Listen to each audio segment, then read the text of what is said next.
L'homme paya une femme et ouvrit un pot de sein doux. La femme pensa qu'il avait une nouvelle ruse en tête. Mais elle le vit étaler le sein doux sur tout son corps, puis le racler soigneusement avec une spatule. Après extraction et raffinage, l'homme obtint une seule goutte de parfum, unique au monde. Avec une seule goutte, il pouvait attirer un chiot qui courait. Et cette fois, en utilisant la femme comme cobaye, l'homme découvrit avec succès une méthode pour préserver le parfum d'une jeune fille. Il trouva ensuite 13 bouteilles vides. En regardant ces récipients en verre, un plan effrayant prit forme dans son esprit. Cet homme s'appelait Gray. Quelques mois auparavant, il était un voyou des rues. Comment préserver le parfum d'une jeune fille était devenu l'obsession principale de Gray. Bientôt, l'occasion se présenta pour Gray. Un jour, alors qu'il livrait des marchandises en ville comme d'habitude, il rencontra un parfumeur. Ce soir-là, invité par le parfumeur, il se rendit chez lui. La première chose que Gray remarqua fut la gamme de parfums. En les humant légèrement, il comprit instantanément le concept du parfumeur. Il choisit rapidement 2 parfums, déclarant « Voici l'essence du parfum amour et esprit ». Jim rejeta les paroles de Gray comme étant absurdes. Ayant passé des années à rechercher ce parfum, sans en découvrir les secrets, Gray, un jeune homme novice dans la société, ne pouvait pas le surpasser. Jim expliqua à Gray qu'un parfum réussi était bien plus complexe que cela. Mais Gray mélangea personnellement un parfum pour Jim afin de prouver que sa théorie était correcte. Le parfum fut rapidement mélangé, mais observant l'attitude confiante de Gray,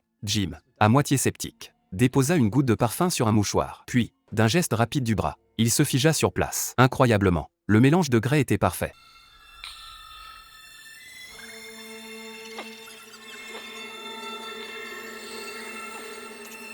Bientôt, le talent extraordinaire de Gray lui permit de créer de nombreux parfums uniques. Ces parfums gagnèrent rapidement la faveur de la noblesse et des riches, et sa boutique fut prise d'assaut du jour au lendemain. Mais Jim révéla alors à Gray que les ingrédients du parfum n'étaient pas seulement au nombre de 12, mais qu'il comprenait un 13e parfum, que personne n'avait encore découvert. Après avoir entendu la description de Jim, Gray comprit que ce 13e parfum était l'odeur de la peau d'une femme. Il décida de créer le meilleur parfum au monde. Il se lança rapidement dans la réalisation de son rêve. Mais alors qu'il testait tous les parfums imaginables, il découvrit une vérité terrifiante. Jim lui-même ne possédait aucune odeur. Alors que sa conviction s'effondrait, il se souvint du parfum de la peau de la jeune fille qu'il avait autrefois respiré. Cela inspira Gray. Il jeta alors son dévolu sur une paire de jumelles. Après les avoir brutalement assassinées, Gray procéda à l'extraction du parfum avec une habileté acquise par la pratique. Ce lot s'avéra d'une qualité nettement supérieure. Ce qui étonna encore plus Gray, c'est que ce parfum rendait son employeur, d'ordinaire irascible, soudainement placide et serein. Cette découverte ouvrit les portes d'un nouveau monde à Gray.